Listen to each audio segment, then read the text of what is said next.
All right, so we have one presentation tonight from Optimus SBR, which is the firm that has conducted the County of Dufferin Service Delivery Review.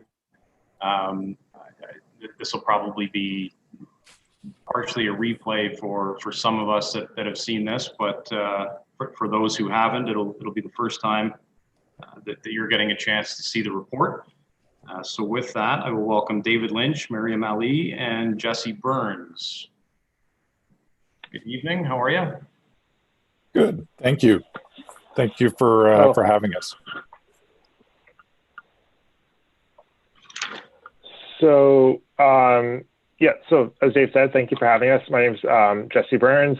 Obviously, we're very happy to be meeting with you this evening and discuss the work that we've been doing with the County of Dufferin and member municipalities. Just to confirm, Mr. Mayor, we're obviously very able and willing to walk through the presentation that we gave to County Council about 3 weeks ago. I just want to confirm that that's what you would like to see, because we could also just skip right to any questions or comments if that's the preference to Council, and get into questions, but I just want to confirm if the preference is for us to go through the full presentation. Yeah, I think if you don't mind, because I know that not everybody was able to attend the all council meeting. So if you could just sort of run through, I mean, I don't think we have to spend an exhaustive amount of time on each point, but just to give sort of a broad strokes overview, and then we can move to questions. Yep, no worries. That's exactly what we'll do then. So Miriam is projecting. So Miriam, if you want to just jump to slide 2. So in terms of the project, just to quickly recap exactly what it is we have been working on over the last year or so. Really, we've been working with the County of Dufferin and the member municipalities to complete a service delivery review, and looking at shared services across municipalities from a number of perspectives around resources, costs, the outcomes of these services, to understand the current state of service delivery and the methods by which services are delivered, understand the current state, efficiencies, the effectiveness, opportunities for improvements to sustainability of these services, with the idea of developing recommendations really to enhance those ideas, or to enhance those areas, and to develop those recommendations that can be implemented, are realistic and actionable, given the resources within the county and member municipalities. Mary, if you want to go to the next slide. We're particularly focused today on Part A. That is the part of the project that involved the County of Dufferin and the member municipalities, and the shared services that are offered by these entities. There is a Part B of this project, which some individuals have been part of and have seen. That's more focused on the internal county operations and some of the departments within the County of Dufferin. But again, our focus is on Part A of the project. And in terms of the timeline for the project, or the project approach, we are obviously nearing the completion of this engagement. We've delivered the draft final report, and are now in the process of having conversations with local councils in each of the member municipalities to go through this report, answer any questions, and participate in any discussion that local councils would like to have. So if we keep going in terms of the draft recommendation report. So recommendations have been developed to address gaps, issues, or lack of best practice identified in the delivery or structure of the services that we've been reviewing. Those are issues and gaps that were identified in our current state report and provided to the member municipalities in late March, and then again in midsummer, following the initial COVID-19 response. So the recommendations are particularly focused on addressing those issues and gaps, and establishing good practices or best practices where those were identified as not being in place, or again, where key stakeholders have identified concerns with respect to the delivery of some of these services. Where possible, we've worked with various stakeholders to build consensus and understanding and develop the recommendations. However, from the start of the process, full consensus was never a requirement for future state recommendations. And in fact, there are areas where there may be disagreements between the recommendations, and that's something that we have identified. But at the end of the day, the recommendations are to address issues and gaps that were identified in the current state and implement good practices where necessary.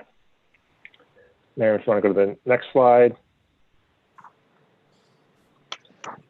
So the development of recommendations, just as a reminder, really focused on understanding and identifying leading practices, research, where possible, the practices of external jurisdictions were considered.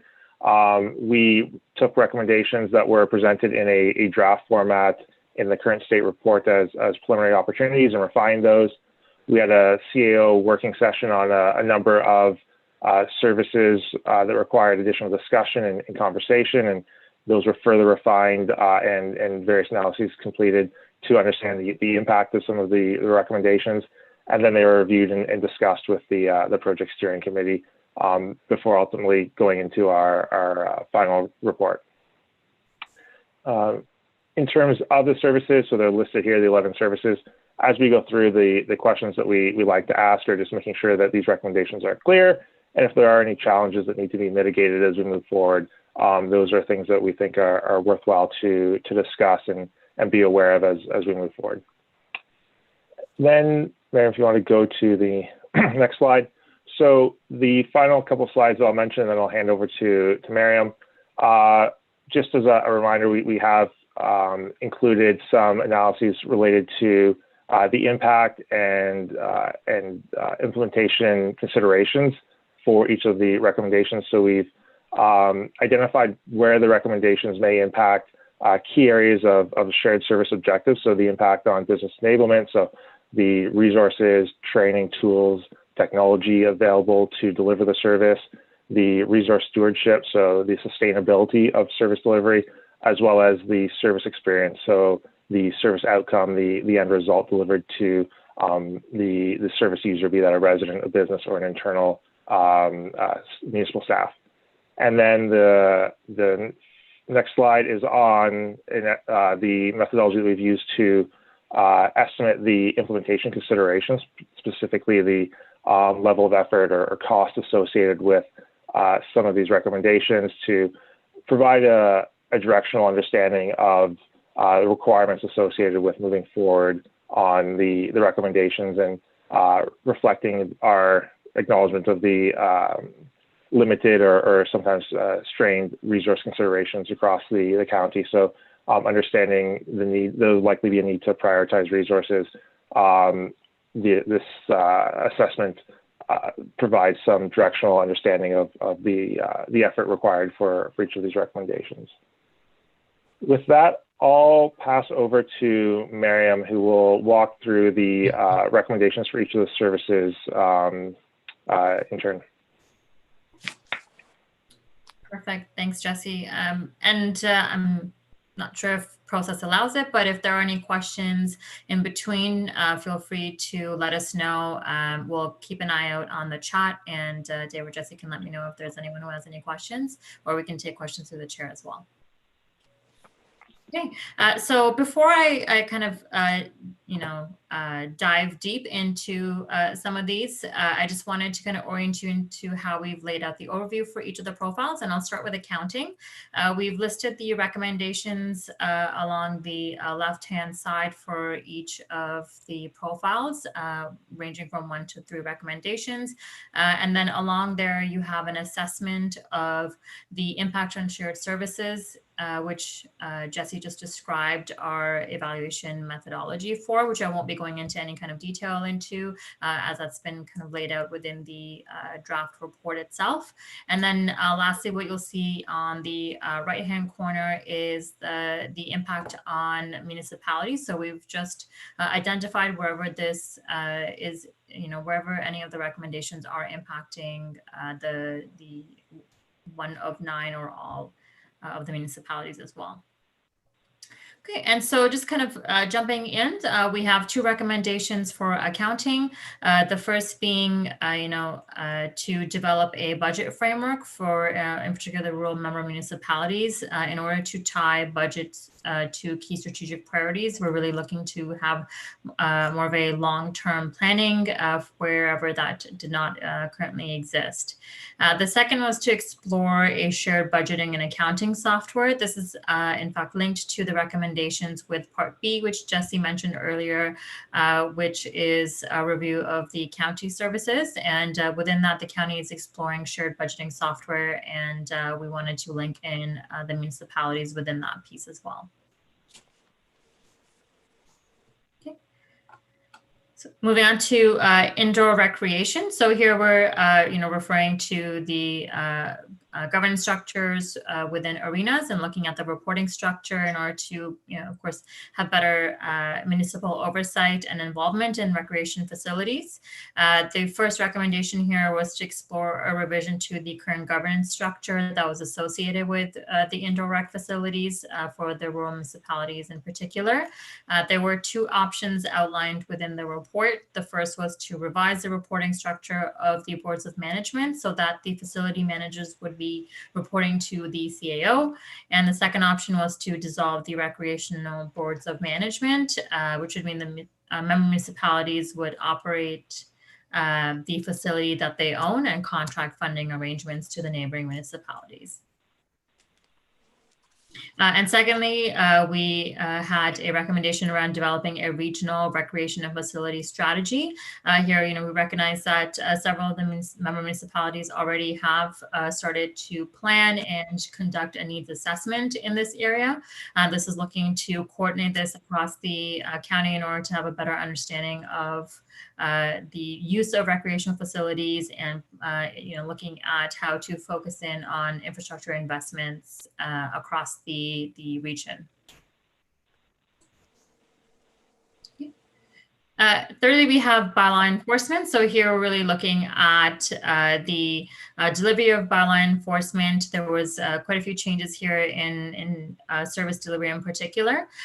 One of the pieces that we looked at was and recommended was the update of bylaw enforcement policies across the board. There were varying degrees of updates to the bylaw enforcement policies. And so we've indicated which components need to be addressed in order to make sure that these are robust and addressing the needs of the service overall. We also recommended hiring a shared bylaw enforcement resource between several of the member municipalities, and to also develop key performance indicators in order to enhance transparency to the public and be able to indicate where bylaw enforcement complaints are residing and how long they're taking, for example. Okay, and the economic development here, we've got a recommendation around developing a collaborative framework and an action plan for the region. So here, we're really looking to ensure that the region is building on the existing economic development strategies that have been developed by the county, Orangeville, and of course, Shelburne as well. The collaboration framework for implementing economic development ensures that there will be alignment in priorities across Dufferin through the development of an implementation plan for the member municipalities and for county. So really, we're looking for a coordinated approach amongst the municipalities to position Dufferin for investment and remove any local barriers, and of course, attract and retain talent and partner with any of the businesses and community in a strategic way. For the smaller member municipalities that don't have an economic development strategy at present, the action plans would really be driving their activities with additional collaboration framework support from the county itself.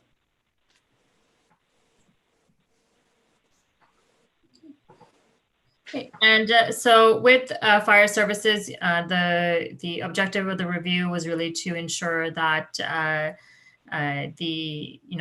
the services being provided through a streamlined governance and accountability structure, and we're looking to reduce risk and find any efficiencies within fire services. To that end, we have several different recommendations. First is to explore alternative structures and governance mechanisms for fire, which have been outlined within the report itself, looking at dissolving the fire boards of management.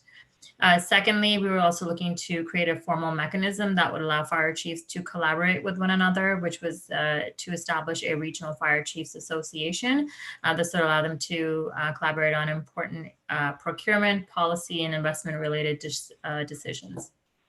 And then lastly, to improve operations through, better reporting and performance management, again, to have informed decision making for the delivery of the service, and also to increase the transparency of operations to the public as well.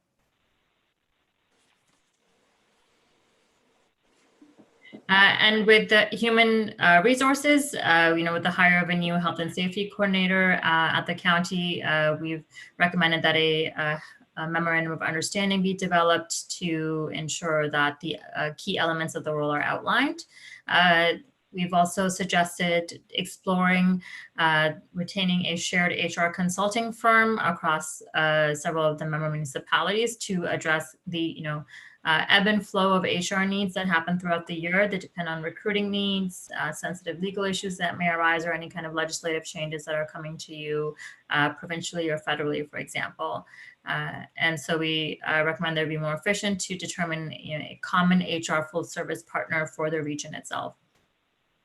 And as a long-term consideration, we recommended that the member municipality and the county explore a shared HRIS software in order to find efficiencies in HR processes and make employee reporting more robust wherever possible.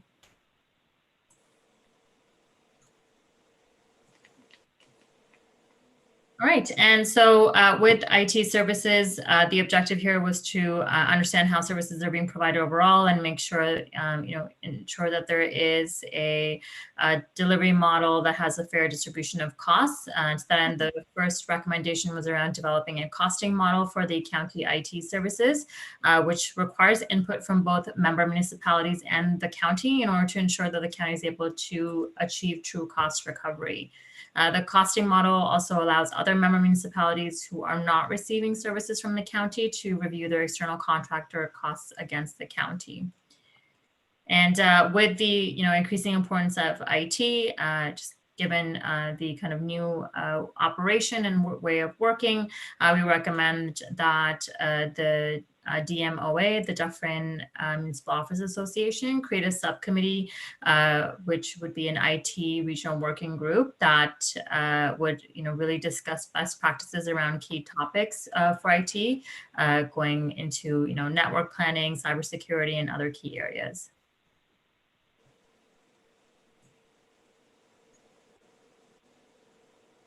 Okay, and here in planning, we were looking to identify a coordinated approach across Dufferin for, planning resources, but also around process. And so the recommendation here is to streamline and make the development approval process more consistent. It's, we understand the Planning Act specifies the timelines that municipalities are required to enact development approvals. However, the process and tools which are in place to facilitate those approvals are within the municipality's domain. And so those are some of the tools that we've recommended within the report itself. The second recommendation here is to linked to the IT services costing model that we recommended with the county. GIS support is one of the suite of services that should be incorporated into that costing model to understand whether this is something that can be, again, is best provided internally or externally through the county as well.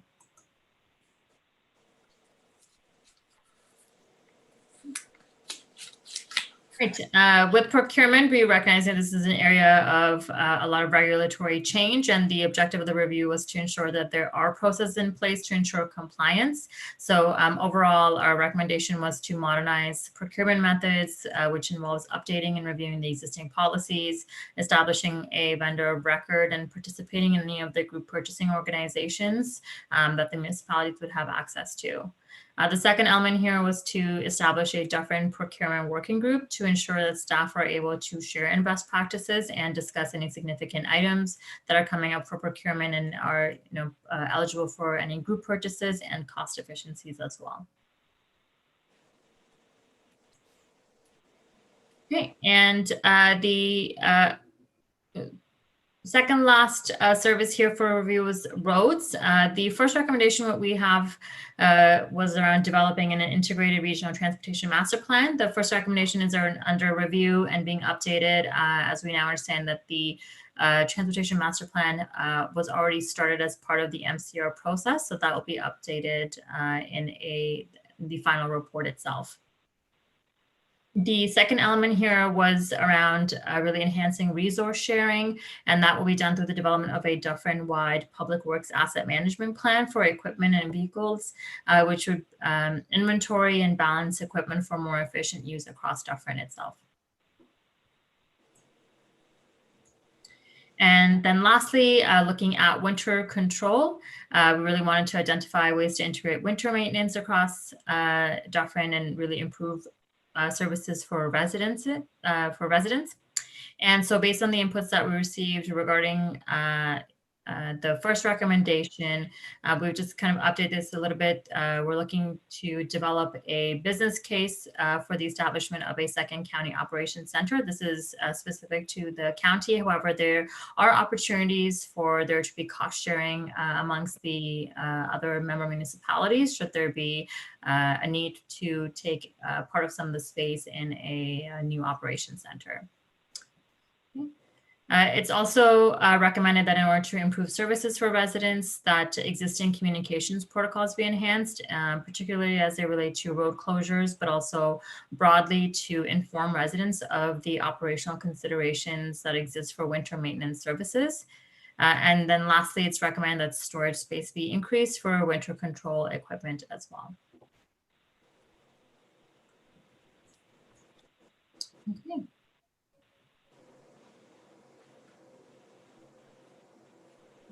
And just to kind of wrap up on the next steps, as of right now, we are, as Jesse mentioned, refining the draft final report and making some edits based on what the feedback that we've gotten so far. And then we'll be continuing to present to local council municipalities into January, after which we'll be providing a final recommendations report.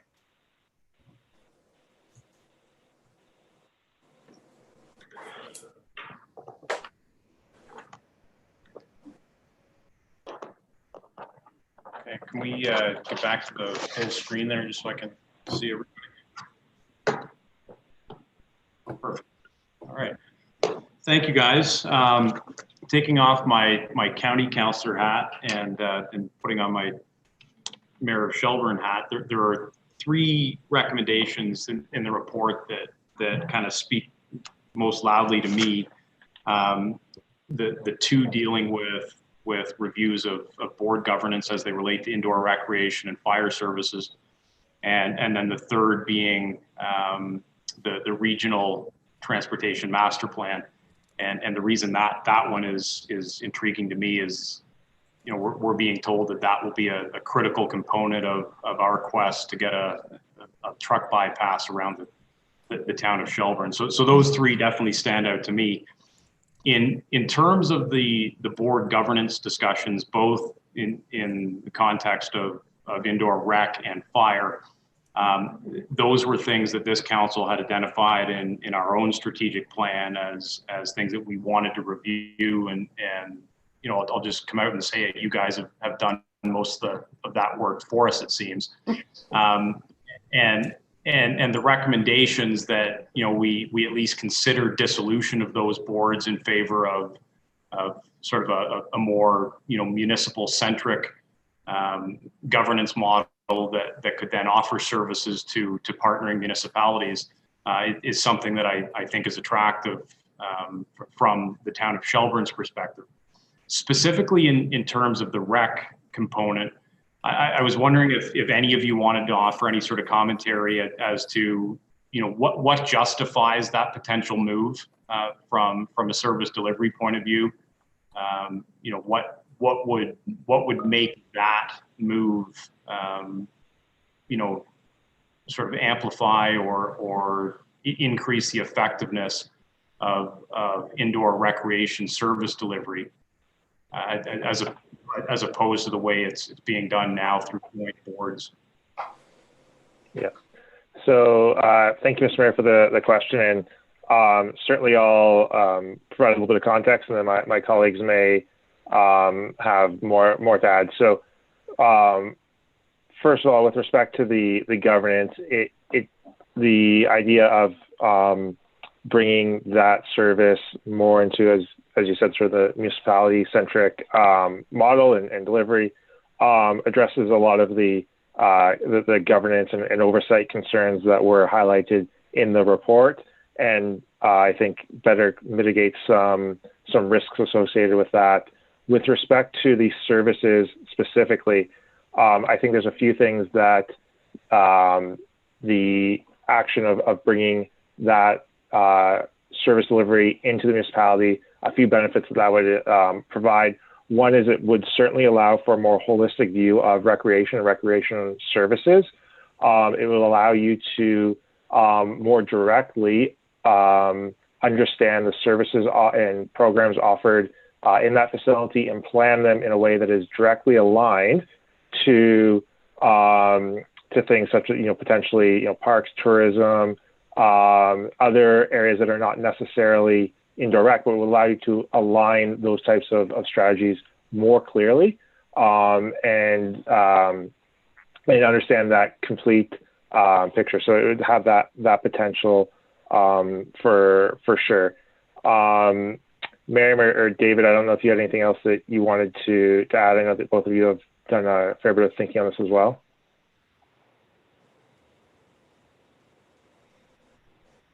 I would just add that it, in terms of how we did all of this service delivery review, that you know, all of these services were chosen by joint council, and in terms of, you know, what to consider and what to look at, and in addition to things that Jesse highlighted, this recommendation is there to address some of the gaps we identified. So as it says in the report, you know, a lack of a regional approach, so getting towards that more holistic approach, making sure that there's a clear understanding through KPIs and other things, so that you understand exactly what needs you're serving through your indoor rec activities. And then as also making sure that long-term financial planning and those other things is well supported and well controlled as you go forward, so that you benefit from the administrative infrastructure that a municipality will provide on that front. Great, thank you. Any questions from any other member of council? Councilor Donato? Mute. Muted. You're muted, Walter. Sorry. Is it the same thing for the fire board being dissolved as it is for the same reasoning behind it as for the arena? So very similar, and in principle, yes. So what the fire board recommendation specifically is addressing are similar ideas around the governance of these services. So specifically related to the fire board, again, as Dave mentioned, the process identified fire services, and specifically the governance of fire services as something for us to look into and investigate. As we were doing that, we certainly saw and in conversations heard that the fire board agreements, for example, they provide the identification of secretary and treasury functions for the fire board, but are absent on other areas around support related to human resources, procurement, IT, and cybersecurity, so on and so forth. So these are areas where there may not necessarily be those supports, where we're not necessarily sure the degree to which policies have been developed or more specifically implemented and followed. So fire services in general is a more complex service. You can make the argument increases perhaps the focus of this recommendation. There's I think it would be safe to say also more provincial regulations and general sophistication with respect to this service. So the short answer there is yes, it is a similar rationale, but there are some additional, I think, layers of complexity associated with fire services.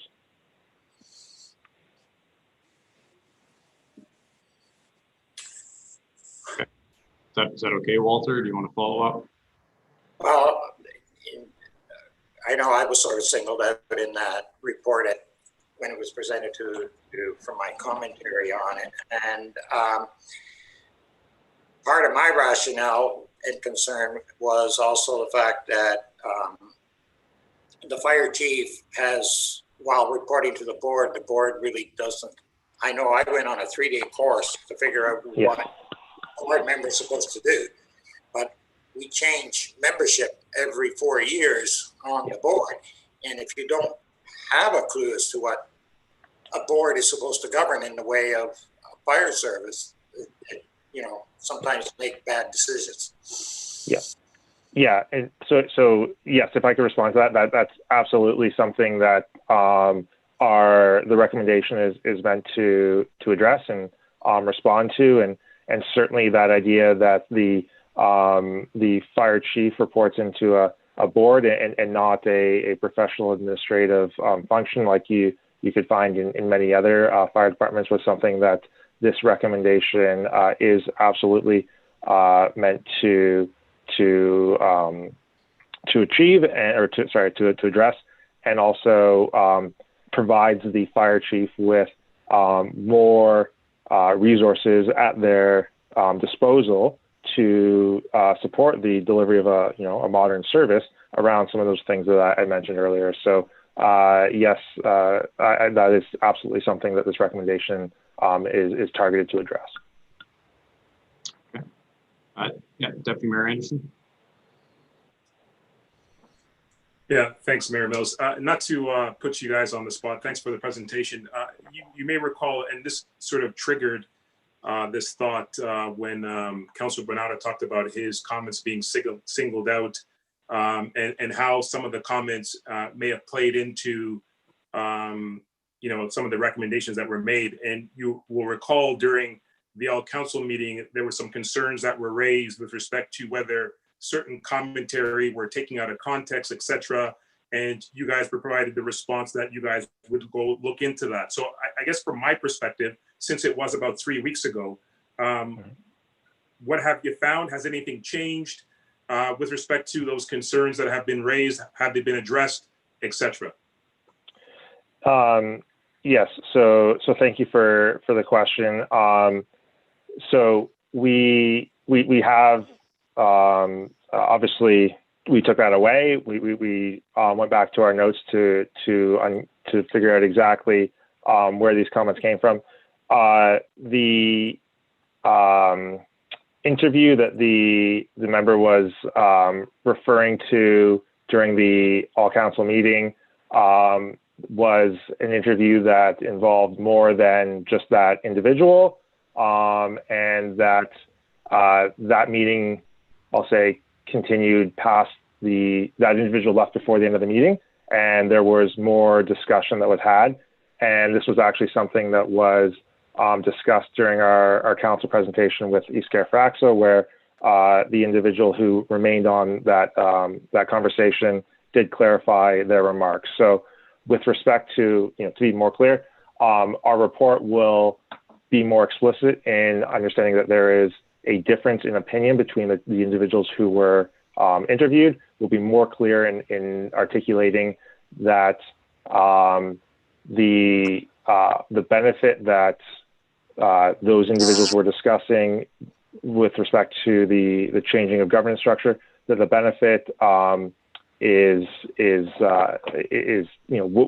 would result. Sorry, the change would result in the benefit of a revised governance structure, allowing the fire chief to report directly to the CAO, but that those members may not necessarily be supportive of that recommendation. So we will be more clear, but it was also acknowledged that there was more conversation than with just one individual, and that the conversation did continue after that individual left the meeting that we had. So we will provide that context in the report.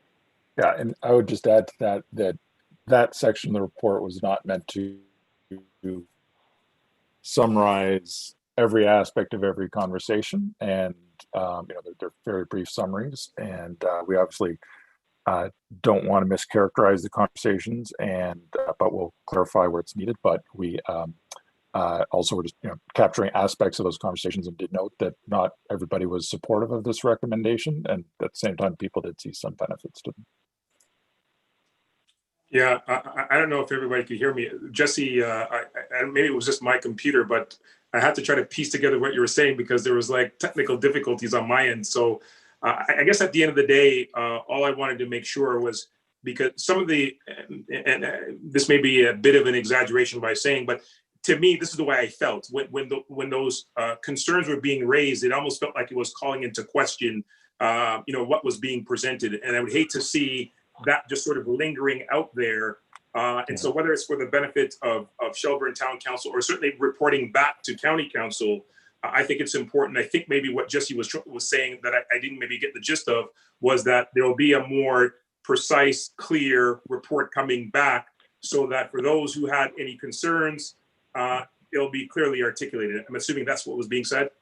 Yeah, you're correct there. That is what we're doing. The revised version of the report that's been presented has very minor edits to the recommendations. As Miriam walked through, there's no substantial changes, but exactly what you've just said with respect to the summary of those discussions, we will be more clear in terms of who said what, and yes, and just address those concerns that were raised in the all council meeting. All right, thank you. Thanks. And that's a good point, not to belabor this because we do have a long agenda, but just for the benefit of those council members who weren't in attendance at the all council meeting, that there were, well, there was one council member who had expressed some concern that he didn't feel as though the recommendations as presented reflected the comments that he had made to the consultants during sort of the fact-finding mission. But I think, that was perhaps a misunderstanding in the sense that, these folks from Optimus certainly surveyed more than one opinion. And, yes. And even though that individual may not have expressed the opinion that ultimately resulted in the recommendation, that certainly does not mean that those opinions weren't expressed by other stakeholders. So anything else from any council member or staff? Do you have any questions? No? Okay. Oh, see Denise coming on. No? Okay. All right. Well, I thank you folks for taking the time to come out and give us a special presentation of this. I know it's probably becoming laborious for you guys to keep going over the same report, but we do appreciate it. And we look forward to getting this wrapped up. So with that, I would ask if I can get a recommendation to receive the presentation as presented. Moved by Councillor Bonato, seconded by Councillor Hall. All in favor? That's carried. All right. Thank you all. Thank you. Good night. Thank you very much. Good night. Okay, council inquiries. Are there any inquiries? I have one, but I'll wait. Oh, okay. We've got a long list. So I saw Councillor Buffett, Councillor Bonato, and Deputy Mayor Anderson. Councillor Buffett, go ahead. Yeah, I did have a question through you, Mr. Mayor, to the CAO. Just wondering if we could get an update on the status of the proposal that we had presented to us 2 months ago from Flato on the seniors housing and the commercial development, and whether or not we've allocated any servicing capacity for them yet.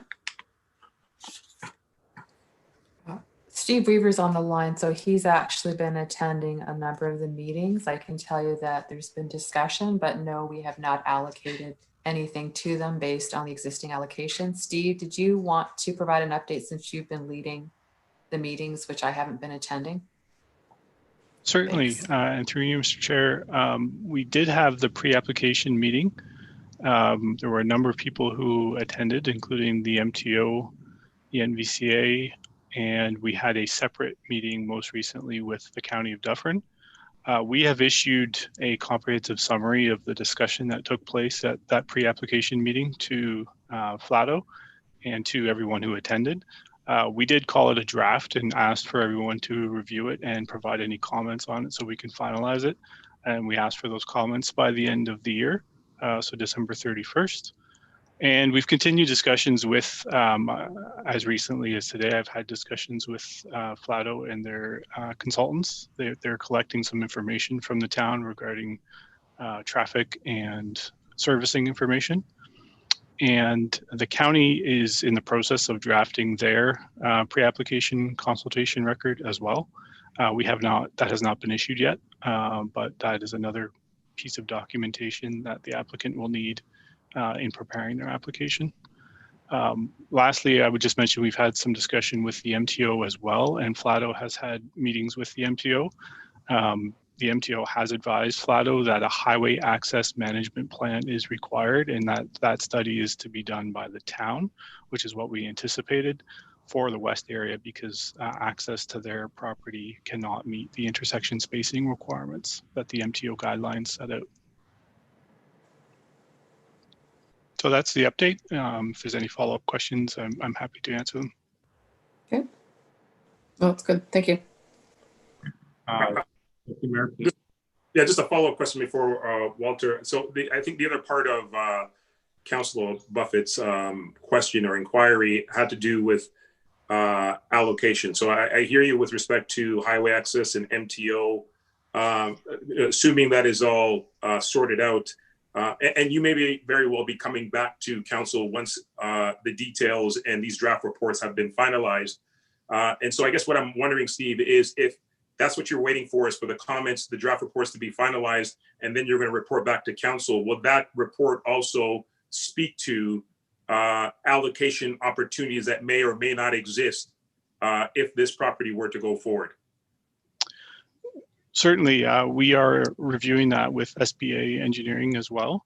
And there have been some changes since the notion of making an allocation to this property was last discussed. Namely, we've received further applications for development. As a general update on that, when we look at the amount of servicing capacity that was available as reported in July of this year by SBA, that's the most recent reporting of available wastewater treatment capacity. The amount of capacity requested by these applications is actually using up all of the remaining capacity. So in further reporting, any capacity that would be available to the Flato property will require council to basically withhold it from other development that's in process and or remove it from existing allocations of approved development. So we are growing increasingly concerned that there is not capacity available to have additional developments considered. But we have advised SBA, and SBA has agreed that they are in the process of collecting of the 2020 full year sewage flow information to the wastewater plant, and would like to do the annual update of that earlier in 2021 once the full month of December is collected, so that we have an updated picture of the remaining capacity based on the 2020 year-end flows. So more information to come on that, but the latest is that according to what was remaining in July and the applications received since then, there is nothing further remaining to allocate or commit to any, reserve for additional development applications. So there's going to need to be some further council consideration of how to allocate the remaining capacity, some careful consideration based on the applications that are in process. All right, perfect. Thank you so much. Okay. Councilor Donato. Maybe it's a little simpler. I noticed after that huge snowfall that we had and the meltdown and rain during my walks around, that the post office, whoever is clearing them, is digging up our boulevards and putting good tracks into them. Who's responsible for repair and fix? Are we the ones responsible, or is the post office? Who wants to tackle that one? Is Jim gonna appear? Yeah. There he is. Okay, if not, I'll answer it. Through your worship, typically if the town has done the damage before we get frost with the tracklesses and the rest of our sidewalk equipment, if we do it, we go back and repair it in the spring. If it is, and we can note it or document it, that it's the post office's contractor, then we may have something to go back with there. But I imagine it probably will at this point fall back to us, but we can mention it to the post office or give them notice on that to talk to their contractor. Greenwood Street and Old Village Lane, if you look at the mailbox, the boulevard there, I know now it's probably covered with a little bit of snow tonight, but there were tracks there and some chunks of grass sticking up. And I'm gathering he's using the plow in the front to plow through rather than getting out and shoveling. That was it. Okay.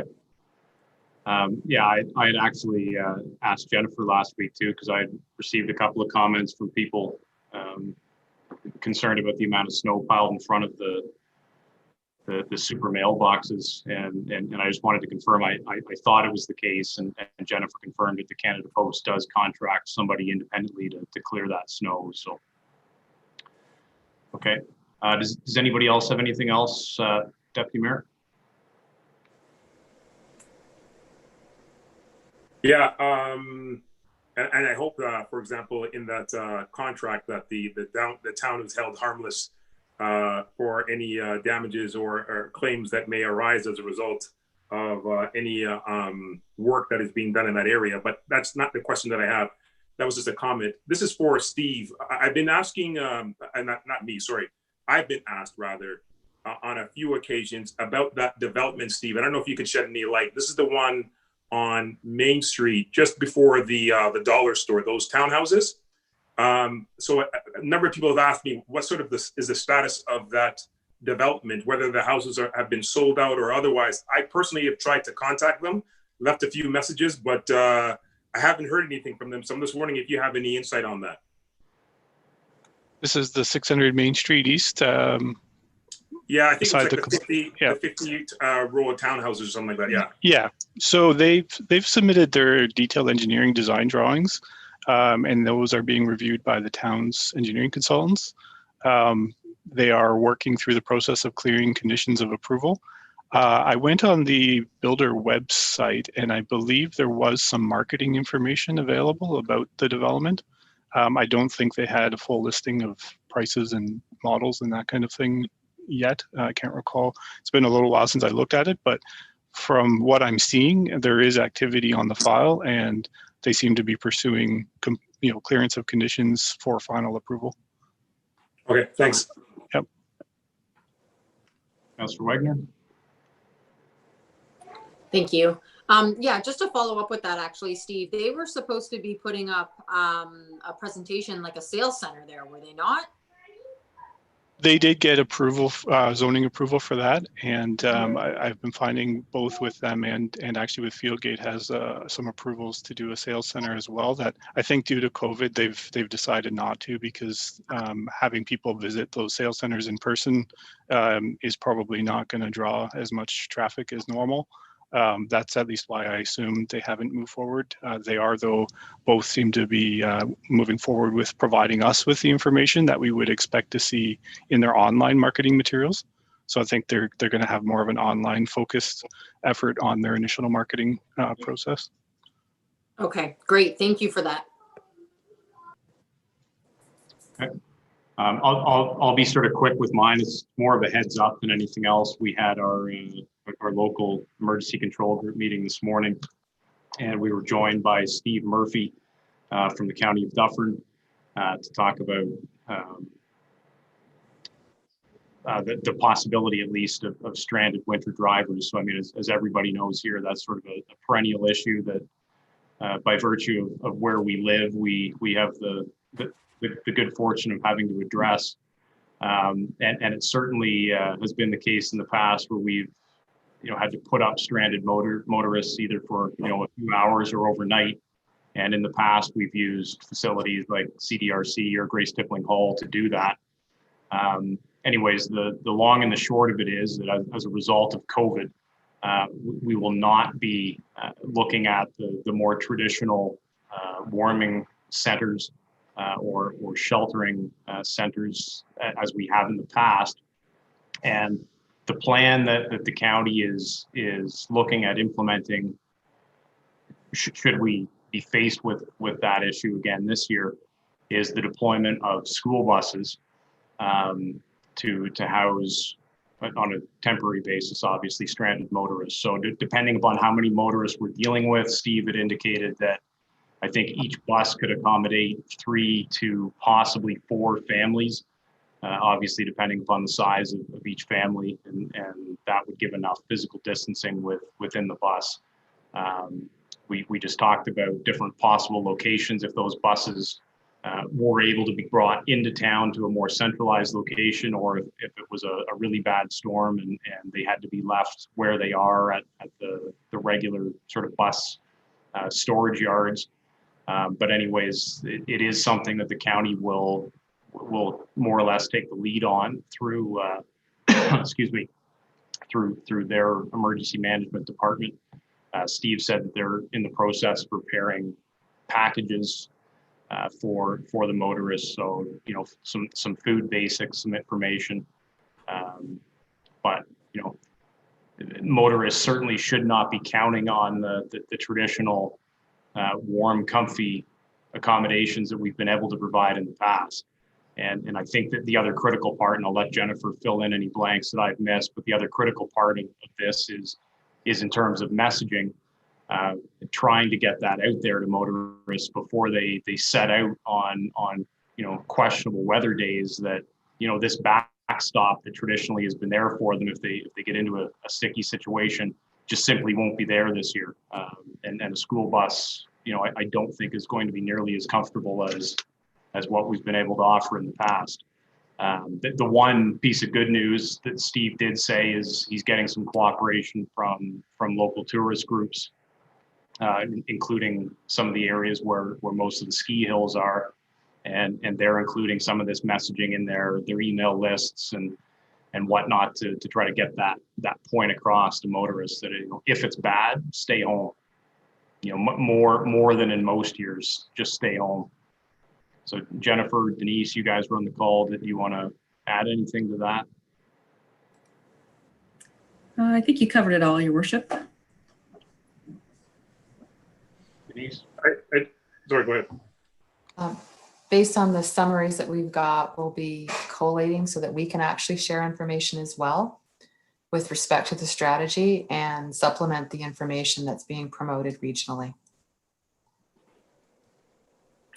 So I have a question, Mayor Mills, with respect to, you said that the county is taking the lead with respect to this initiative and the buses. So am I to assume then, or are we to assume that they're fronting the cost for these buses. I'm not sure how the entire thing works, but if we're moving away from warming centers and to providing buses, the question I have is how many buses, who's responsible for the cost of the buses, and what liability protection, if any, that we need to have in the event that something goes wrong with these people now being on these buses. So traditionally, I mean, any emergency situation like that is coordinated through county emergency management anyways. And we've just been fortunate enough in the past to be able to use some facilities within town to house that. Typically what happens in a severe situation is Red Cross gets deployed to actually provide the manpower. They're not available right now either because they're being used for other more serious purposes, I guess, right now. But the fact that the county's taking this lead on this is nothing new. It's just simply kind of a change in procedure to address the COVID related concerns. In terms of cost, and Jennifer, correct me if I'm wrong, but I do believe those costs are covered under the county emergency envelope. That's correct, yes. Okay, so anything else in terms of inquiries or ready to move on? Okay. Okay, so the first report is a planning report dealing with sign variance at 301 Colonel Phillips. So I'll turn it back over to Steve. And I'm going to disappear from view just for a quick second. I'm going to grab a glass of water, but I can still hear what's going on. So take it away, Steve. Okay, thank you, Your Worship. And I think this is a fairly quick and simple report. You'll find a copy of it in your agenda package where I've just outlined the nature of the request. The municipality does have a sign bylaw, and under that bylaw, owners of property for certain types of signs are required to obtain a sign permit from the town before putting a sign on their property, particularly commercial properties for advertising purposes and identifying business names and so forth. You're familiar with the new plaza under development at 301 Colonel Phillips Drive. This is Highway 10 and Colonel Phillips at the Summerhill subdivision. There's a copy of the proposed sign, the drawings that were submitted by the sign designer, RS Graphics, on behalf of the owners in my report.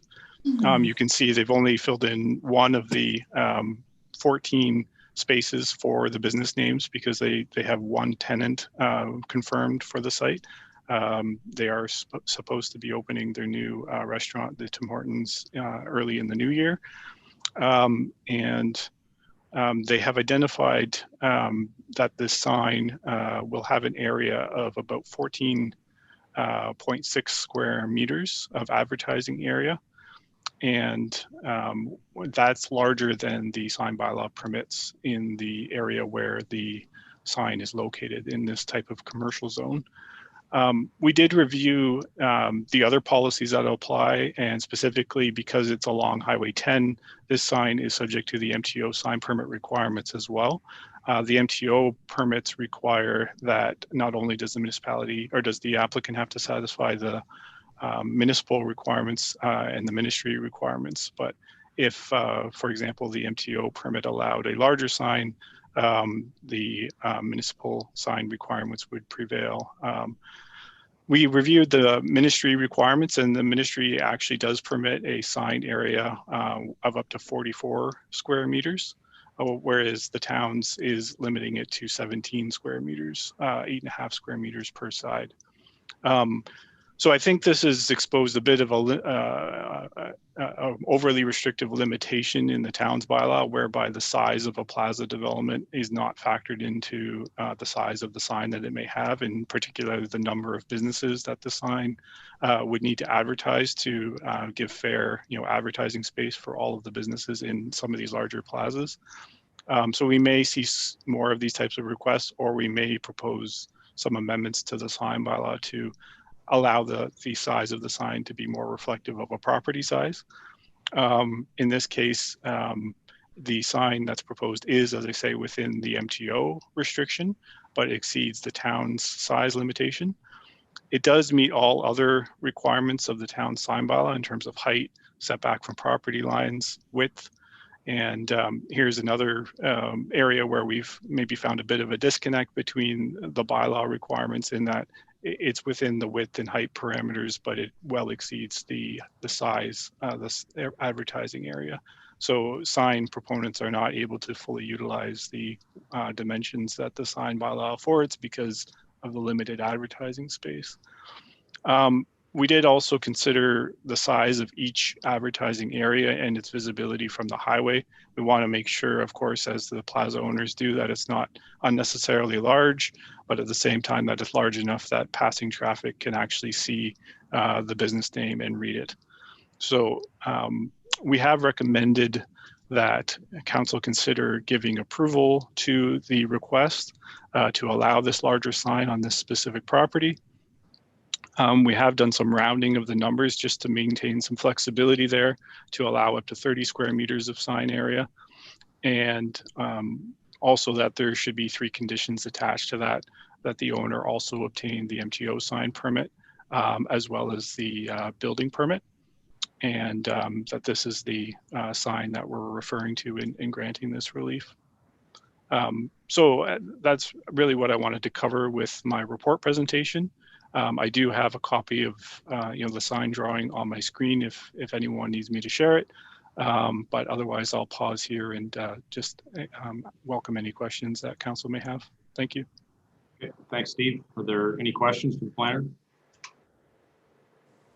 Sorry, Steve, could you just put the, sorry guys, I don't want to sort of delay this more than we have to. Can you just put the sign on, please? If it's not going to take you long. Can you see that okay? Yeah, okay. Okay. I couldn't tell. I mean, I see it there. Is there any lighting that's going to be around that, or is it just the plain sign itself? I'm just wondering, or does the sign itself light up? Let's say in the evening time where people could see it. Correct. Through you, Mr. Mayor, it will be lit from behind. So the panels will be individually somewhat translucent, so with lighting in between. And it would have the same appearance on both sides of the sign. So it would be lit in both directions. Okay. Okay. And I guess the only other comment I'll make is it was interesting that I was asking you about, what's happening with the other portion of the property. And I drove by there today, and I already start to see the frame up for what seems to be the medical building. So it looks like they're proceeding quite quickly. Correct. Yeah, it's good to see, and they've been updating me regularly on their progress, and they are eager to get those other 2 buildings completed as well to move forward with additional spaces for other tenants. Okay. All right. Thanks, Steve. Okay. Any other questions for Steve? Okay, so the recommendation is that we approve the request for a variance to allow for the slightly larger sign, provided that they still adhere to the balance of the sign bylaw, that they obtain the MTO requisite approvals, and that they obtain a building permit and comply with county requirements. So can I get a mover and seconder for that? Councillor Bernardo, seconded by Councillor Buffett. All in favor? Carried. All right, thank you. Thank you, Your Worship, and that is my last report of 2020. So I want to wish all of council a great holiday season, and thanks for everything that we worked on together this year, and hope to see you sometime in person in the new year. Absolutely. Yeah. Thanks, Steve. Okay. Merry Take care, everybody. Merry Christmas. Merry Christmas. All right. Next up, we have a report from our Director of Development and Operations regarding the water and sewer bylaw. Jim, do you want to speak to that at all? Sure. Thank you, Your Worship. Actually, the next 3 reports are more or less interwoven in our current water sewer bylaw. So in the interest of clarity, we thought we'd break them out into their own separate reports, as well as bylaws and policies as well. And that was recommended by the Ministry of Environment, MOECP, Ministry of Environment, Climate Change and Parks. A big credit out to Joanne Marceau, our Utility and Public Works Coordinator, for a lot of background work that it took to get these reports back to Council, just in background bylaws and policies from other municipalities.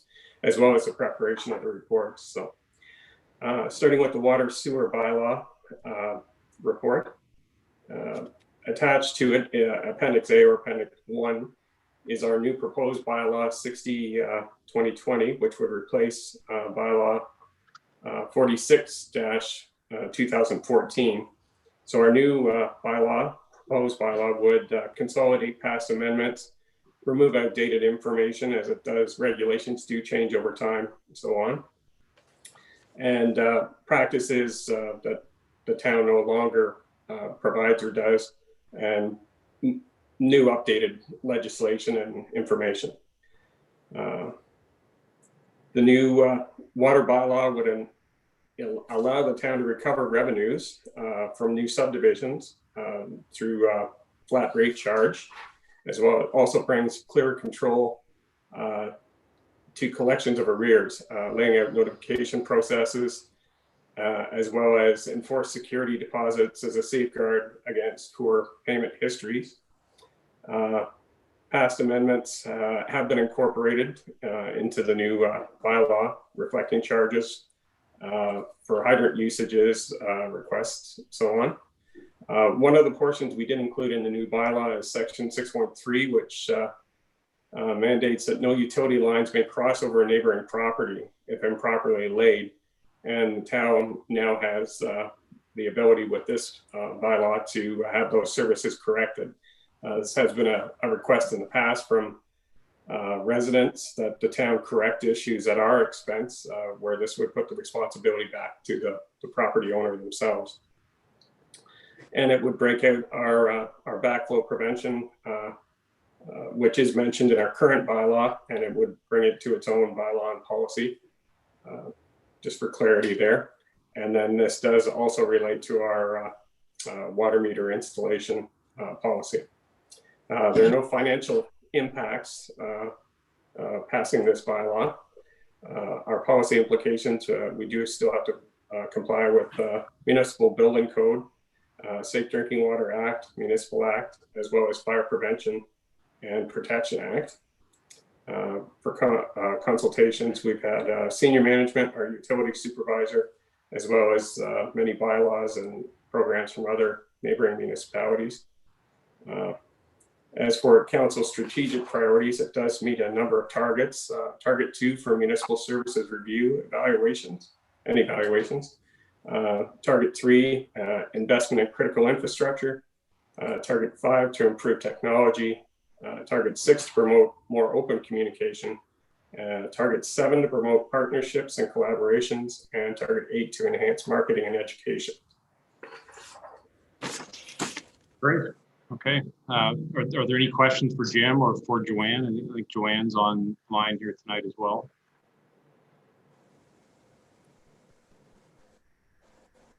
No, everybody's good. Okay. So I think what we'll do, because Jim sort of spoke to all three of those reports, unless anybody has specific questions to each of them, we'll just go through the three recommendations and consider those one by one without stopping. So in terms of the water and sewer, the recommended resolution is to receive the report, obviously, and then for the reading and enacting bylaw number 60-2020 being a bylaw to adopt the new water and sewer bylaw. Can I get a mover and seconder for that? Councillor Fegan, seconded by Councillor Buffett. All in favor? And then similarly, with respect to the backflow prevention and cross connection control, receive that report and provide for the reading and enacting bylaw number 61-2020, which is a bylaw to regulate drinking water protection, backflow prevention, and cross connection control. The mover and seconder for that. Councillor Bonato, seconded by Councillor Fegan. All in favor? Carried. And finally, with respect to the water meter policy, so for the reading and enacting of bylaw number 62-2020, the bylaw to adopt the new water meter policy as presented. Mover and seconder on that one, Councillor Hall. Seconder, Councillor Buffett. All in favor? Carried. All right. Thank you, guys. Thanks, Joanne. Okay, next we have a report from Director of Legislative Services regarding the 2021 first quarter electronic participation council meetings. Jennifer. Thank you. Through your worship, I'll just do a high-level overview. So the time this report was written, the Wellington Deaf and Guelph area was in the province's orange restrict stage. We're on the verge of entering the red control stage. So, of course, as we know, on Friday, the province placed Wellington Deaf and Guelph in the red control stage, effective at 12:01 a.m. this morning. So, given the current space limitations to hold in-person meetings, and accordingly now we're restricted to in-person attendance, we've reviewed alternate locations to try and hold in-person meetings, being the Grace Tippling Hall and the CDRC. The Grace Tippling Hall can accommodate about 20 seats for staff, presenters, and members of the public. And the CDRC can provide for additional seating services, although the use of Grace Tippling Hall eliminates the costs associated to rent another facility and the need to purchase additional sound equipment for the CDRC. So public engagement while live streaming council meetings to the town's YouTube channel remains on average at about 92%. We have improved mechanisms for public engagement, and ways to engage have been provided in the report. So should a member of the public wish to ask council a question themselves, they now have the ability to contact myself directly. They can be given the link to the council meeting and be live on the meeting to ask that question directly. Alternatively, they still have the opportunity to send their question in writing by email, fax, or mail. So as noted in a previous report, there is a camera to be installed that will offer live streaming of in-person council meetings. But that live stream goes directly through the town's website. With the inability to find a permanent solution and a permanent location at the moment, because that camera requires hardwire into our internet connection as well as the town server. So it is hopes that in the new year, we can assess the building as a whole and try to determine best solutions for meeting space. So currently staff are recommending a very cautious approach to returning to in-person council meetings. This report recommends that council continue to hold electronic participation meetings until June 2021, until we are able to accommodate in-person public participation in a safe manner. Of course, if that happens sooner, it will accommodate sooner dates. Attached to my report is a copy of the CDRC seating chart. I'm available for any questions. Thanks, Jennifer.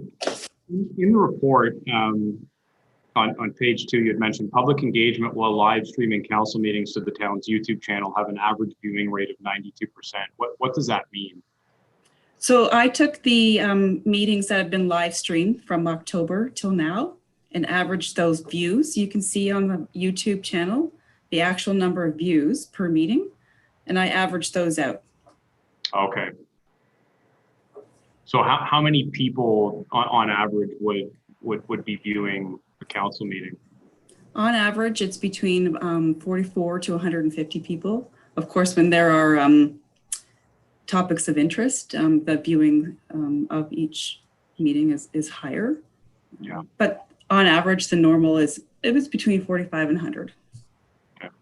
So I mean, to me, that's a bit of a silver lining to all of this.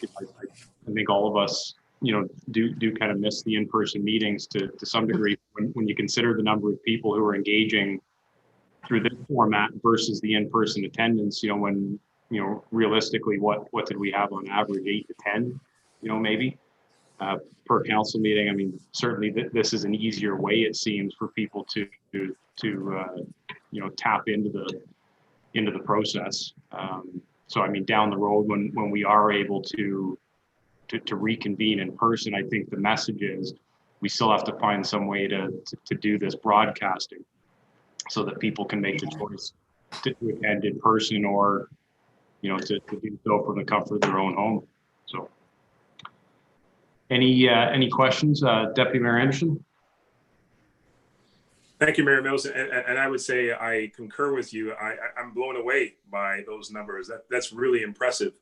My question for you, Jennifer, and I don't know if there's a way of tracking this, is so we're getting a sense of what it is when how people are tuning in and watching live when this is being aired. But when it's archived, is there a way to find out whether people are accessing this when it's sort of archived or no? I can go back into our YouTube channel to see if past recordings show date and time of them accessing the videos.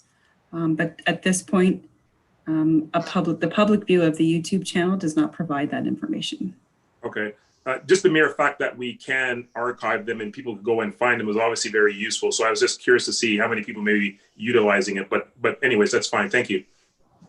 I know anecdotally, people are doing that because, it's been mentioned to me on more than one occasion that, somebody wanted to catch something from a council meeting and they weren't able to watch live, but, they appreciated the fact that they could go on YouTube and watch it after the fact when it worked for them. So any other questions for Jennifer? No. Okay. So the motion is be resolved that council receives report LS 2020-04 from the clerk for information, and the council meetings will continue to be held electronically to the end of June 2021 or until the ability to accommodate in-person council meetings can be provided in a safe manner. I get a mover and seconder for that. Councillor Wagner, seconded by Councillor Fegan. All in favor? Carried. Thank you. Thank you. Next, we have a report from the treasurer regarding the Investing in Canada Infrastructure Program, which is the COVID-19 Resilience Fund. Carrie, you want to explain that? Okay, thank you. Through the mayor. In November, the province announced a COVID-19 Resilience Infrastructure Stream through the ICIP program, which is the Canada Infrastructure Program. Every municipality was given an allocation, and the town of Shelburne was provided the number of $109,187. The intake opened November the 16th, and submissions started that week. We have until December 21st, which is next Monday, to apply. So they didn't give us a lot of time to sort through what we, might have wanted to apply for.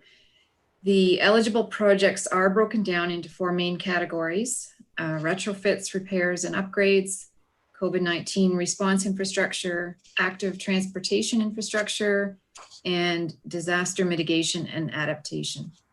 So senior staff met and went through our 2021 approved budget and have decided that we would like to recommend to council that the capital remediation work that we had planned for the town hall, which includes HVAC upgrades, as well as reviewing COVID-19 implications as far as ventilation goes.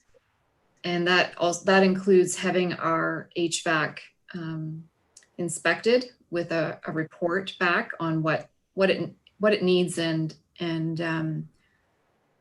how it relates to COVID, in addition to just basically upgrading the 25-year-old system, which, as council is aware, has been in our budget for the last 2 years, causing us concern because of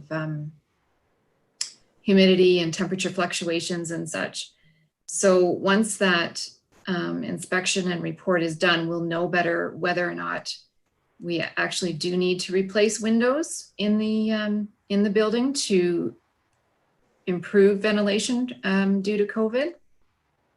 But that is what we have, that is what we are recommending that we apply for this grant for. Now, there is no guarantee that we will receive the money. The province of Ontario will be the ones who initially review the submissions and determine whether they will be sent to the federal level for approval. But there is no guarantee that we will definitely receive this money. It is on a first come, first served basis. And staff felt that this project, because it has COVID related ties to it, would be the most recommended project for us to apply for this money for. So basically we are just looking for council's approval. And one of the other conditions was there is a timeline. The work cannot start until, work must start before September 30th and it must be done by December 31st. And for that reason, this was another project that was outlined in our 2021 budget that we felt we could meet those deadlines. Okay. So the draft resolution in the agenda is just simply to provide authorization for staff to go ahead and apply for that grant funding for the HVAC and the windows. Can I get a mover and seconder for that? Councillor Hall, second by Councillor Buffett. Any further questions or discussion on that? All in favor? Carried. All right.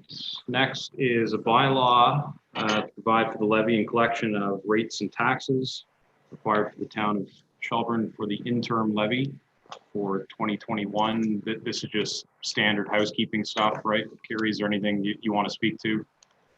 No, not unless you have any questions.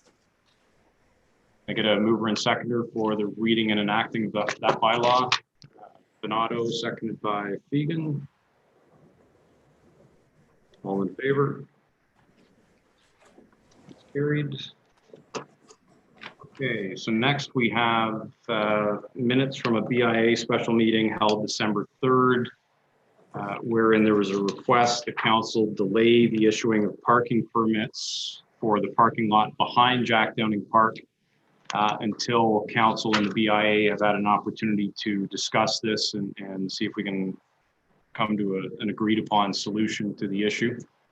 Councillor Buffett, do you want to speak to this or shed a little bit more light or provide some context? Yeah, I can do that.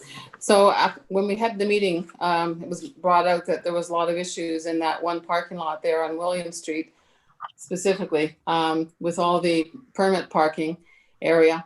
A lot of the times the permit parking spots were empty, and when seniors came in to get prescriptions filled or get their flu shot or whatever, they couldn't find parking spaces elsewhere, but those spaces were available. So it just created a problem. So the BIA would like to look at having some changes made. And when I sent the email to Denise, she had stated in her response to me that staff would then be currently reviewing reinstating possibly the 3-hour parking that we used to have before, and possibly ending the permit system or look at something else. And so what I was going to maybe suggest, just to throw it out there for discussion, is perhaps during the time that between now and we actually decide whether we're doing permits or not with staff's review, if maybe we could put some white bags over the permit signs for permitted parking and allow the rest of that just to be public 3-hour parking for now, which may be like a month, 5 or 6 weeks or whatever time frame, until we get a report back from council. So I just throw that out there. Okay. So those permits, Denise or Jennifer, they typically go out like January 1st. It's a calendar year sort of thing. That's correct, Your Worship. Yes. So, I mean, my recollection of this when this whole permit parking scheme was originally initiated was that it was, to be on a bit of a trial basis. And I think it was 2 bylaw officers ago that had made the recommendation. And I know that I think staff was in the process of kind of reviewing the efficacy of the whole program anyways. So in terms of timelines, what sort of turnaround do you think we're looking at to get some kind of report back? Jennifer, did you want to speak to that or would you like me? If you have an answer, Denise, please feel free. So it takes a little bit more analysis than a couple of days with respect to the impacted permit users. We do know how many there are. Very generally, we know that those permit users that require nightly, and a lot of those people are tenants of buildings that do not have any parking, could be accommodated at the Wellington Street lot. At the same time, we have to look at the challenges that inspired, I'll use that word, the last protocol, because what we were experiencing was that many people who work for a number of the businesses or even were visiting were certainly exceeding the 3-hour parking limit on a regular basis. So we certainly can be a balance, but I would suggest that we could come back with a report at the second meeting in January. We could quickly look at if there's permitted locations, as you've mentioned, Councillor Buffett, that are perpetually empty, at least during the day. Those persons may be at work, and that's why it's empty during the day, because they require and utilize that space at night, and see if we can come up with a hybrid in the interim and then come back with a report. You had asked us as council to look at parking fees in the past. They're currently $10. So certainly we want to assess that as well. And the challenge in terms of a quick change on that requires the short form wording process through the province. So that may take it at least until May or June to get that reviewed. So I hope that answers your questions. Yeah.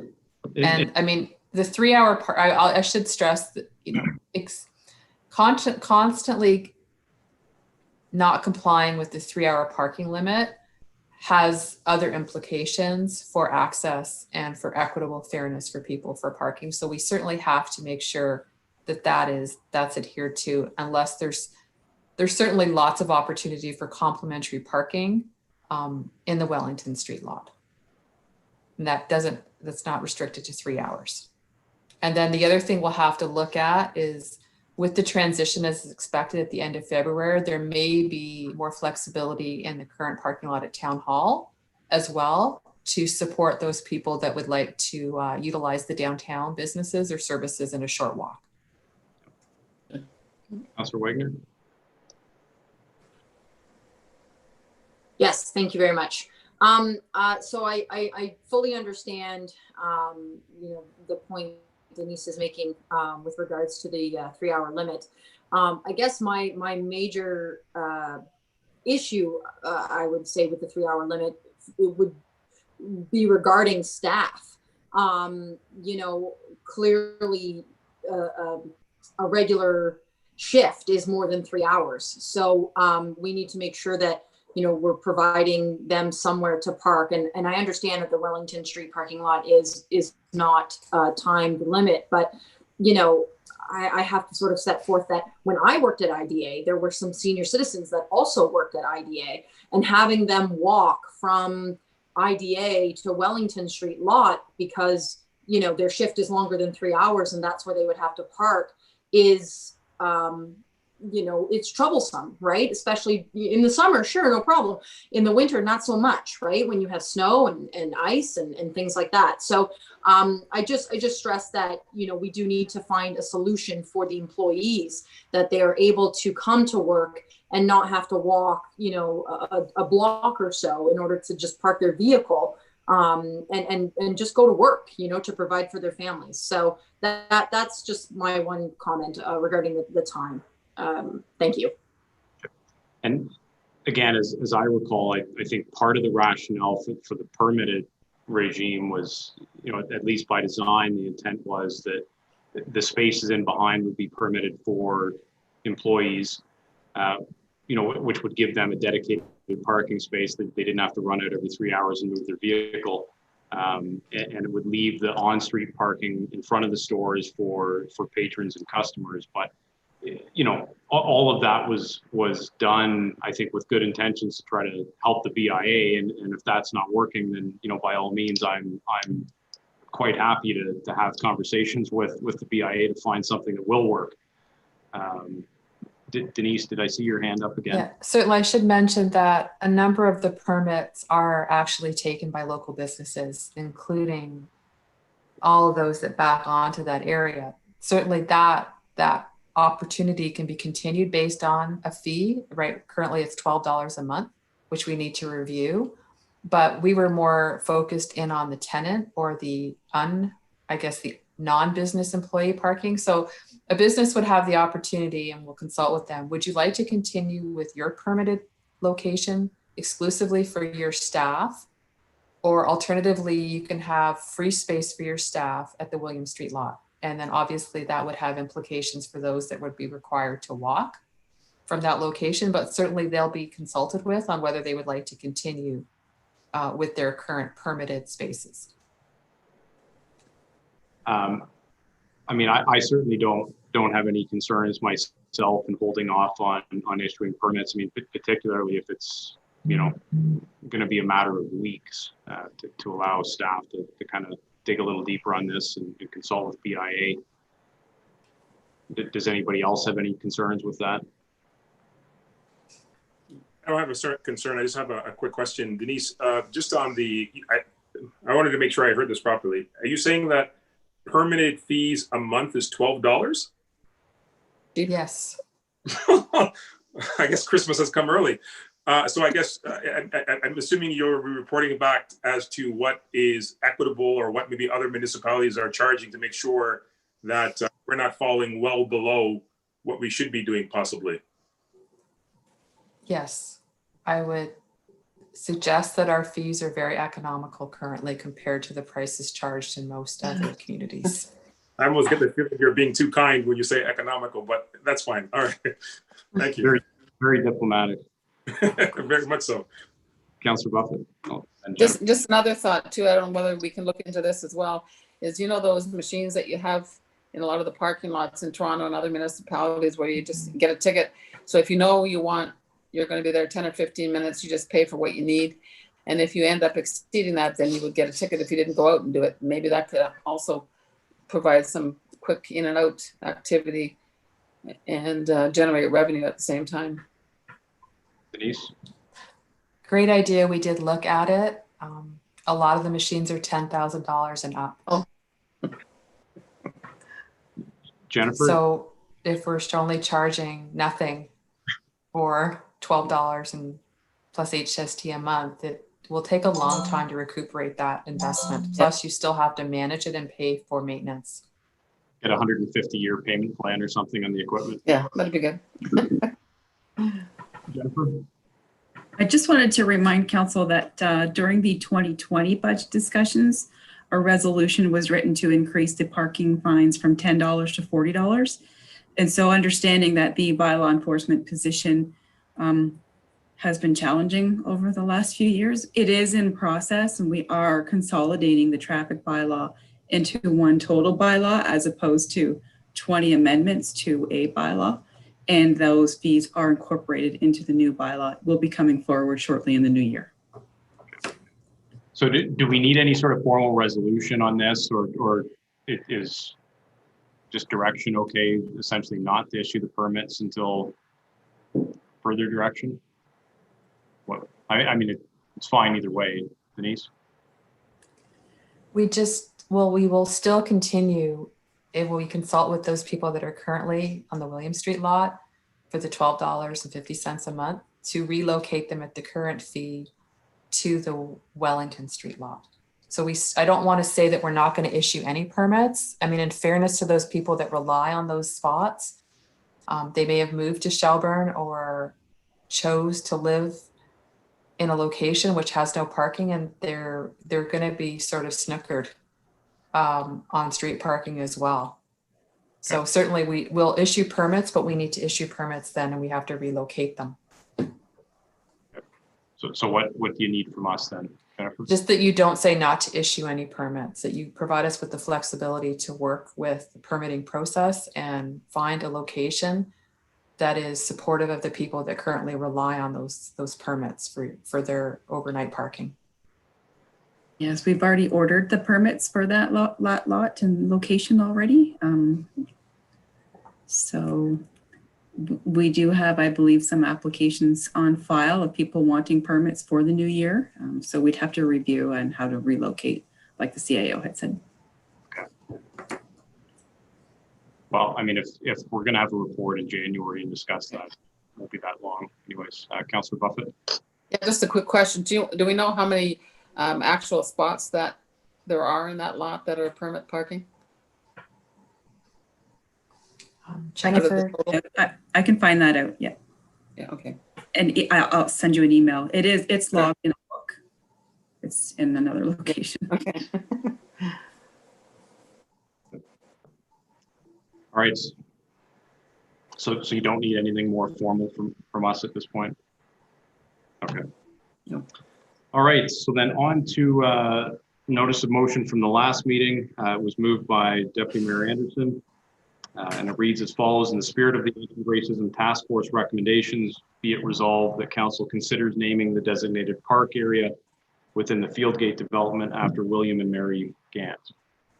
I get a seconder for that motion. Councillor Bonato. Deputy Mayor Anderson, would you like to speak to that? Yeah, before I do, I'll just simply say that that $10,000 meter, maybe we could get the layaway program from the Leons of the Brick and not pay until 2027. But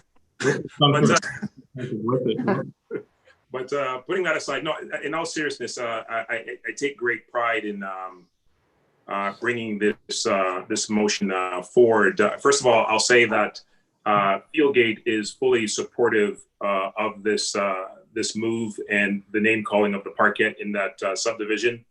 I provided, as a part of the notice of motion in our last agenda, when this was introduced, some information for those who wanted to see the family and what they were all about.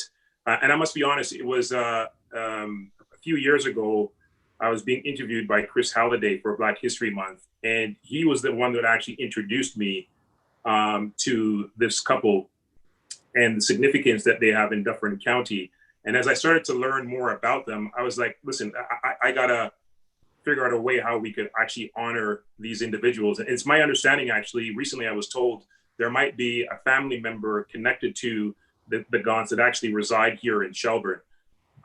With that, I took that information to the museum, and they actually have done a display also talking about the history of this family and the relevance and the contributions, I think it's fair to say, to the area. So I think with all of that, it would be not only consistent with the recommendations by the task force, but I think it would bring a great sense of pride in an area that, you know, we've really taken the lead in really showing how welcoming and diverse and taking the recommendations of the task force seriously. And I think this would be just one other demonstration of that. So that's all I have to say with respect to that motion. Okay, thank you. Councillor Bonato. I think Steve said it beautifully. I'm not going to add any more to his commentary. Okay. Any other questions or comments on the motion?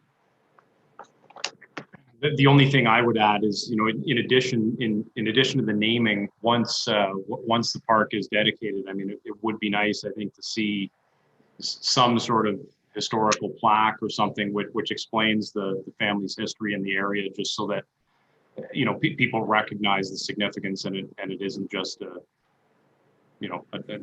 another park named after some nondescript person. So, okay, so. There's nothing else. I'll call the question. All in favor? It's carried. Okay, and then second notice of motion from the last meeting, also moved by Deputy Mayor Anderson. In the spirit of the Anti-Racism Task Force recommendations, and as the town of Shelburne having a long-standing history of recognizing and honoring military service, be it resolved the council approves the naming of the relaxation garden designated for the community garden at Fiddle Park after the No. 2 construction battalion members who were the first Black military unit in Canadian history, and that a standing plaque be installed on site to highlight their contributions. Can I get a seconder for that motion? Councillor Fegan. Deputy Mayor Anderson, speak to that. Yeah, thank you very much once again, and thank you, Kyle Fegan, for seconding it. we in this country value our soldiers and their sacrifice, and we see that every year on November the 11th right here in the town of Shelburne. And to me, the sacrifice includes a whole slew of other individuals that sometimes often are hidden behind the scenes and don't get necessarily their full due and recognition. And it's not just this group. There are Indigenous and soldiers across the board that are certainly worthy of recognition. But this group here was one that was identified, not just by myself and speaking with other members in the community, felt that this would be significant for them in being able to access this part of the community garden. And so hence, this is the reason why it was brought forward. And by no means, this is all the initiatives that we're going to be making are going to be limited to these kinds of items. But certainly it's open to council to bring forward, or any other member of council to bring forward other initiatives that are representative of the community as a whole, as we did with the street signs. And so this is just one other spoke in the wheel of a wheel that will constantly be turning to make sure that our community is inclusive and representative of all groups in Shelburne. Those are my comments. Thank you. Thank you. Councillor Fegan. One of the things that I'm most proud of in this town is that we seem to be forerunners in absolutely celebrating all of our military personnel, past, present, and future. And something like this, I mean, a perfect example is right around November. We always have the Hometown Heroes banners posted around our town, and there's a real sense of pride in this town for military. And for me, this just resounds with that as well. So I'd like to echo Deputy Mayor Steve, his comments as well. It's a great initiative, and I think it absolutely should go forward. Okay. Any other questions or comments? Okay, all in favor? Carried. Okay, so notices of motion, Deputy Mayor submitted one prior to the meeting, so I'll read that out and then I'll ask if there's any others. So this will be considered at the next meeting. Be it resolved that in the spirit of the recommendations made by the Shelburne Anti-Racism Task Force, the council approved the creation of a diversity and inclusion committee, and that staff report back to council with the terms of reference and mandate, inclusive of 8 to 10 members of the community and 2 to 3 members of council at the next scheduled meeting for approval. So that will be considered at our first meeting after the new year. Are there any other notices of motion that anybody would like to submit? Okay. On to communications. The number included there, including a media release from our Shelburne Police Service regarding the move to the red control zone as of midnight last night. That particular media release was included in the addendum. Is there anything from that list that anybody would like to deal with independently? No. Okay, can I get a motion to receive those items then listed under communications? Moved by Councillor Hall, seconded by Councillor Bonato. All in favor? Carried. Mover and seconder for the confirming bylaw. Councillor Buffett, seconded by Councillor Fegan. All in favor? And finally, a motion to adjourn. Last meeting of 2020. Councillor Bonato. Seconder, Councillor Fegan. All in favor? Carried. All right. Well, to wish everybody a Merry Christmas, Happy Holidays, Happy New Year. Let's hope for better days ahead in 2021. I'm just jealous that Denise has 2 Christmas trees in her background.